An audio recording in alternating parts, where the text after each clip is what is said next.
Baik, untuk pertemuan kali ini, materi pertama yang akan kita bahas itu adalah project scheduling. Jadi, project scheduling atau penjadwalan proyek itu adalah proses penting dalam manajemen proyek yang mengubah tujuan proyek menjadi rencana kerja yang terstruktur dan dapat dilaksanakan dalam batas waktu tertentu. Nah, proses ini dapat dianalogikan seperti menyusun puzzle, di mana setiap langkah itu harus dilakukan secara berurutan dan benar agar menghasilkan gambaran yang utuh. Dan penjadwalan itu dibangun berdasarkan aktivitas proyek yang telah diidentifikasi melalui work breakdown struktur, kemudian disusun ke dalam urutan kerja yang logis. Nah, dalam penjadwalan proyek sendiri, setiap aktivitas itu memiliki hubungan ketergantungan. Beberapa aktivitas itu harus diselesaikan terlebih dahulu sebelum aktivitas berikutnya dapat dimulai.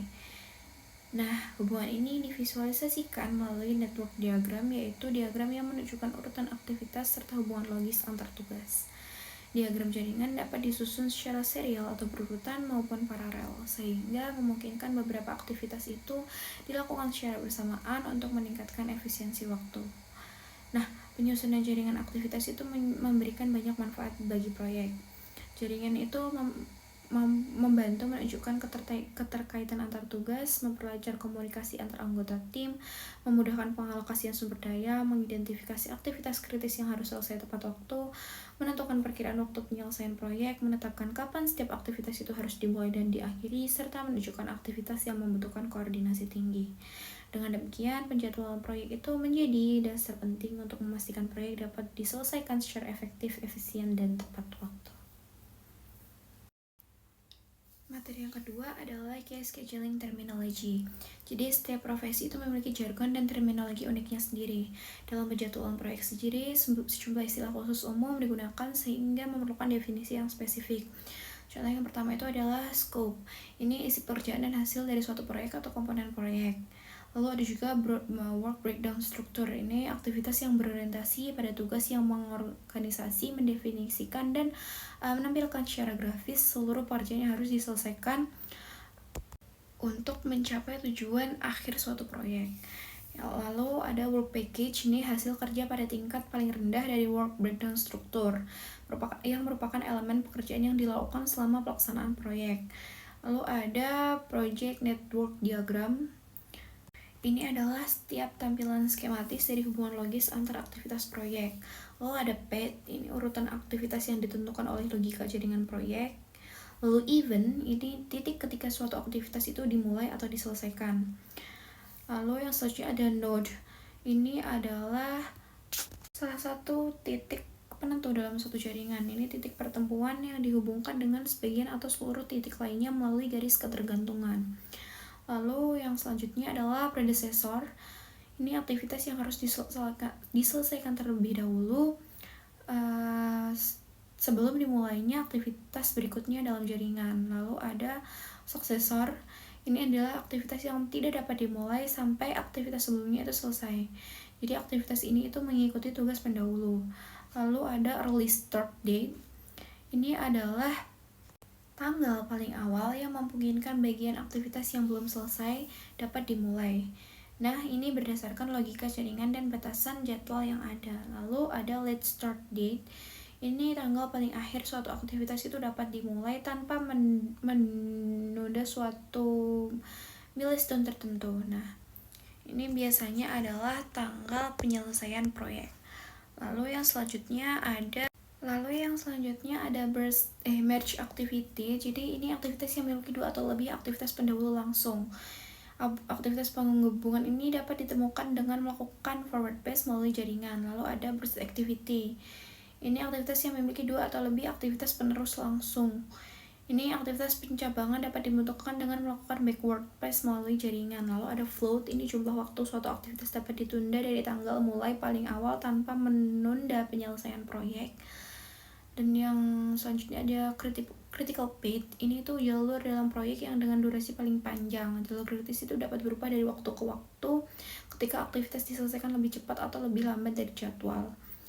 Dan selanjutnya ada critical path method. Ini teknik analisis jaringan yang digunakan untuk menentukan jumlah fleksibilitas penjadwalan dalam dalam proyek. Lalu yang selanjutnya ada resource limited schedule.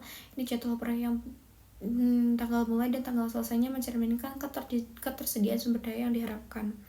Dan yang terakhir itu ada program evaluation and review teknik. Ini sistem analisis jaringan berbasis peristiwa dan probabilitasnya yang umum digunakan pada proyek-proyek di mana aktivitas dan durasinya itu sulit didefinisikan. Baik, untuk materi selanjutnya yaitu developing a network. Jadi dalam membuat network diagram ini, network diagramming sendiri ini adalah proses logis dan berurutan untuk menentukan urutan aktivitas dalam sebuah proyek agar dapat dijadwalkan secara efisien. Nah, terdapat dua metode utama yang digunakan, yaitu PERT dan juga CPM, di mana PERT atau Program Evaluation and Review Technique dikembangkan untuk proyek riset yang memiliki ketidakpastian durasi, sedangkan CPM atau Critical Path Method lebih bersifat deterministik dan sering digunakan dalam proyek konstruksi serta membantu dalam analisis waktu dan biaya termasuk keputusan percepatan proyek. Dalam menyusun network diagram, terdapat beberapa aturan penting seperti menentukan urutan aktivitas, memastikan aktivitas hanya dimulai setelah pendahuluannya selesai, serta menggambarkan alur dari kiri ke kanan tanpa adanya pengulangan aktivitas, di mana setiap aktivitas ini direpresentasikan dalam bentuk node yang berisi informasi seperti durasi, waktu, mulai dan selesai, dan juga slack atau kelonggaran waktu. Selain itu, terdapat beberapa jenis hubungan aktivitas dalam network, yaitu aktivitas serial yang berjalan berurutan, aktivitas paralel yang dapat dilakukan secara bersamaan, merge activity yang memiliki lebih dari satu pendahulu, serta burst activity yang memiliki lebih dari satu aktivitas lanjutan. Dengan memahami hubungan ini, kita dapat membangun network diagram yang menggambarkan alur proyek secara komprehensif. Dan contohnya adalah bagaimana aktivitas proyek ini dihubungkan berdasarkan predecessor hingga membentuk satu alur dari awal hingga akhir. Dan diagram ini biasanya dimulai dari satu titik awal dan berakhir pada satu titik akhir, sehingga memudahkan analisis lebih lanjut seperti penentuan jalur kritis dan juga durasi total dari proyek. Selanjutnya, kita akan membahas mengenai duration estimation. Nah, estimasi durasi aktivitas itu merupakan tahap lanjutan setelah penyusunan jaringan proyek yang bertujuan untuk menentukan lamanya waktu setiap aktivitas dengan asumsi kondisi kerja normal. Nah, estimasi ini itu bersifat tidak pasti karena dipengaruhi pengalaman, kompleksitas, pekerjaan, dan variasi kondisi pelaksanaan.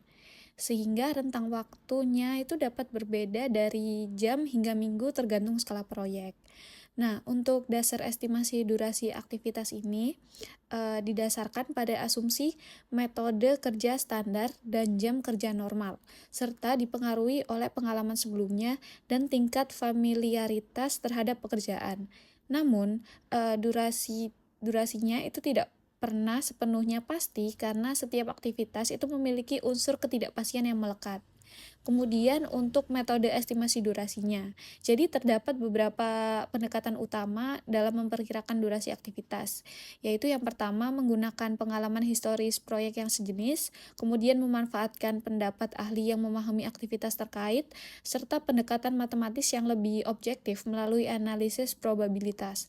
Nah, masing-masing metode itu memiliki kelebihan dan keterbatasan, terutama terkait potensi bias atau ketidaksesuaian kondisi masa lalu dengan situasi saat ini.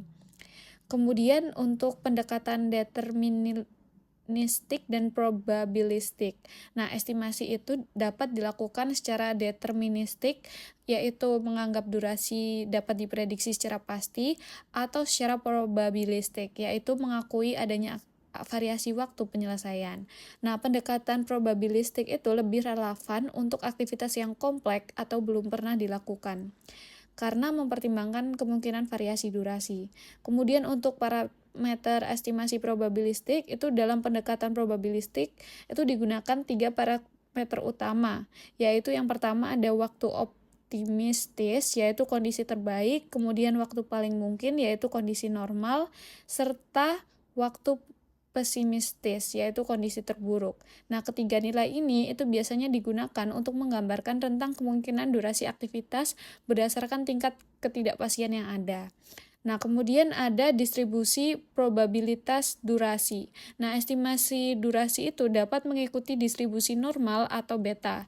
Namun, dalam praktik proyek itu lebih umum digunakan distribusi beta karena sifatnya itu tidak simetris dan lebih mencerminkan kondisi nyata. yang dimana kemungkinan keterlambatan itu biasanya lebih besar dibanding percepatan. Kemudian selanjutnya ada perhitungan waktu, harapan, dan variasi. Nah, waktu dan harapan aktivitas itu dihitung menggunakan kombinasi bobot dari 3 parameter estimasi, dengan penekanan terbesar pada waktu paling mungkin, sedangkan variasi itu dihitung berdasarkan selisih antara waktu pesimistis dan optimistis. Nah, pendekatan ini itu memungkinkan manajer proyek untuk memperoleh estimasi durasi yang lebih realistis sekaligus memahami tingkat ketidakpastian yang menyertainya. Selanjutnya, implikasi ketidakpastian estimasi. Nah, ketidakpastian dalam estimasi durasi itu menuntut penggunaan interval kepercayaan untuk meningkatkan akurasi prediksi. Nah, meskipun metode matematis itu telah dikembangkan, tapi tidak ada pendekatan tunggal yang sepenuhnya akurat. Jadi, estimasi durasi itu seringkali bersifat fleksibel dan dapat disesuaikan dengan tingkat resiko proyek. Baik, selanjutnya yaitu constructing the critical path. Nah, constructing the critical path ini merupakan bagian yang sangat penting dalam penjadwalan proyek yang bertujuan untuk menentukan jalur aktivitas terpanjang dalam suatu jaringan proyek. Jalur kritis atau critical path ini rangkaian aktivitas yang memiliki durasi total paling lama dan menentukan waktu penyelesaian proyek secara keseluruhan. Dalam proses ini, project manager harus terlebih dahulu menyusun jaringan aktivitas proyek, kemudian menghitung waktu mulai paling awal dan waktu selesai paling awal melalui forward pass. Selanjutnya dilakukan backward pass untuk waktu selesai paling lambat. Selisih antara waktu tersebut disebut slack dan aktivitas dengan slack node termasuk dalam jalur kritis. Pinto menekankan bahwa aktivitas pada critical path tidak boleh mengalami keterlambatan karena akan langsung mempengaruhi durasi proyek secara keseluruhan. Oleh karena itu, critical path menjadi alat penting bagi project manager untuk mengontrol waktu, mengalokasikan sumber daya secara efisien, dan mengidentifikasi aktivitas yang paling beresiko terhadap keterlambatan proyek. Selanjutnya masuk pertanyaan pertama pada studi kasus. Berdasarkan pekerjaan yang dijelaskan oleh Frank Rock dalam wawancara radionya, buatlah daftar aktivitas pekerjaan proyek beserta ID, deskripsi, dan tugas pendahulunya. Nah, berdasarkan wawancara Frank Roth, langkah pertama yang dilakukan itu adalah mengidentifikasi seluruh aktivitas kerja yang termasuk dalam skop proyek pemindahan Cabin House. Setelah aktivitas diidentifikasi, setiap aktivitas itu diberikan ID untuk memudahkan penyusunan network diagram. Selanjutnya ditentukan predesesor atau aktivitas pendahulu, yaitu aktivitas yang harus selesai terlebih dahulu sebelum aktivitas berikutnya itu dapat dimulai. Nah, aktivitas A yaitu membawa komponen tongkang kecil ke lokasi proyek menjadi aktivitas awal karena tongkang harus tersedia terlebih dahulu. Setelah seluruh komponen tiba, aktivitas B yaitu merakit tongkang besar dapat dilakukan sehingga B memiliki predesesor A. Setelah tongkang selesai dirakit, tongkang dapat digerakkan menuju lokasi rumah pada aktivitas C sehingga predesesornya adalah aktivitas B. Lalu setelah tongkang berada di lokasi, aktivitas D yaitu membangun rem di lokasi awal dapat dilakukan agar rumah itu dapat dipindahkan ke tongkang. Secara paralel, rumah Cabin dipotong menjadi dua bagian pada aktivitas E agar dapat melewati area yang sempit. Setelah rumah dipotong, bagian pertama itu ditempatkan pada wheel to list pada aktivitas F sehingga F bergantung pada E. Nah, bagian pertama rumah itu kemudian digulung menuju tongkang pada aktivitas G yang hanya dapat dilakukan setelah ram selesai dibangun dan rumah sudah berada di dolly. Sehingga predesesornya adalah D dan F. Setelah itu rumah diangkut melintasi danau pada aktivitas H. Di lokasi tujuan, rem kedua dibangun pada aktivitas I setelah bagian pertama tiba. Pada saat yang sama, dock dan boathouse itu dipindahkan pada aktivitas C agar area tujuan tidak terhalang. Setelah kedua aktivitas tersebut selesai, bagian pertama rumah dapat ditarik menuju lokasi akhir pada aktivitas K. Nah, proses yang sama kemudian diulangi untuk bagian kedua rumah melalui aktivitas L sampai O. Dan setelah kedua bagian rumah berhasil dipindahkan, dock dan boathouse dikembalikan ke posisi semula pada aktivitas B. Baik, untuk pertanyaan kedua dari kasus yaitu construct an AON network diagram for the activities required to complete the Cabin House move. Be sure to visualize the interdependencies of the work task and to follow network diagramming conventions. Jadi dalam menyusun AON network diagram ini, langkah pertama adalah untuk mengidentifikasi seluruh aktivitas utama beserta hubungan ketergantungannya. Dan proyek ini dimulai dari persiapan awal yaitu perakitan barge dari bagian-bagian kecil hingga membentuk platform yang besar. Setelah bar siap, dilakukan persiapan rumah, termasuk penguatan struktur dan pemotongan rumah menjadi dua bagian karena keterbatasan lahan. Selanjutnya, secara paralel dapat dilakukan pembangunan ramp di sisi awal dan juga persiapan lokasi tujuan di seberang danau. Setelah itu, setiap bagian rumah dipindahkan secara bertahap dan di sisi lain perlu dipastikan bahwa ramp ini sudah siap agar rumah dapat diturunkan. Selain itu, terdapat aktivitas khusus yaitu pemindahan sementara dock dan boathouse yang menjadi hambatan yang harus dilakukan sebelum proses pendaratan rumah. Terakhir, setelah rumah berhasil direlokasi dan dirakit kembali, dilakukan pengembalian dock dan juga boathouse ke posisi semula, dan seluruh rangkaian aktivitas ini menunjukkan adanya kombinasi hubungan serial dan paralel, serta beberapa merge dan burst activities yang jika divisualisasikan dalam AON diagram akan membentuk alur proyek dari satu titik awal hingga satu titik akhir secara sistematis dan juga terstruktur. Pertanyaan selanjutnya, identifikasi concurrent activities, merge activities, dan burst activities, serta jelaskan dampak dari convergence terhadap proses perencanaan proyek. Aktivitas concurrent, merge, dan burst itu menunjukkan bahwa proyek ini itu memiliki banyak jalur kerja yang saling bergantung. Nah, aktivitas paralel itu mempercepat waktu penyelesaian tetapi meningkatkan kebutuhan koordinasi dan sumber daya. Sementara itu, aktivitas merge itu menjadi titik paling kritis karena hanya dapat dimulai setelah semua aktivitas sebelumnya selesai, sehingga keterlambatan pada satu jalur akan berdampak langsung pada keseluruhan proyek. Nah, aktivitas burst itu berfungsi sebagai titik awal perjabangan yang menentukan kelancaran alur kerja berikutnya. Jadi, secara keseluruhan, keberadaan titik konvergensi menuntut perencanaan yang cermat dan pengendalian yang ketat agar tidak terjadi penundaan proyek. Lalu pertanyaan terakhir yaitu what are the critical activities in this project and why are they important?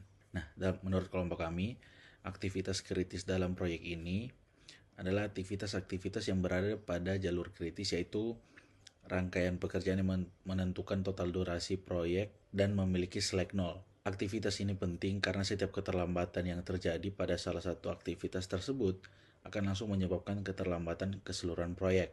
Nah, dalam kasus ini, aktivitas kritis biasanya mencakup tahapan utama seperti persiapan struktur bangunan, proses pemindahan rumah, serta pemasangan kembali di lokasi baru, yang semuanya saling bergantung satu sama lain tanpa adanya waktu kelonggaran. Pentingnya aktivitas kritis terletak pada perannya dalam menjaga proyek tetap sesuai jadwal, sehingga project manager harus memberikan perhatian khusus, pengawasan yang ketat, dan juga alokasi sumber daya yang optimal pada aktivitas-aktivitas tersebut agar proyek dapat selesai tepat waktu.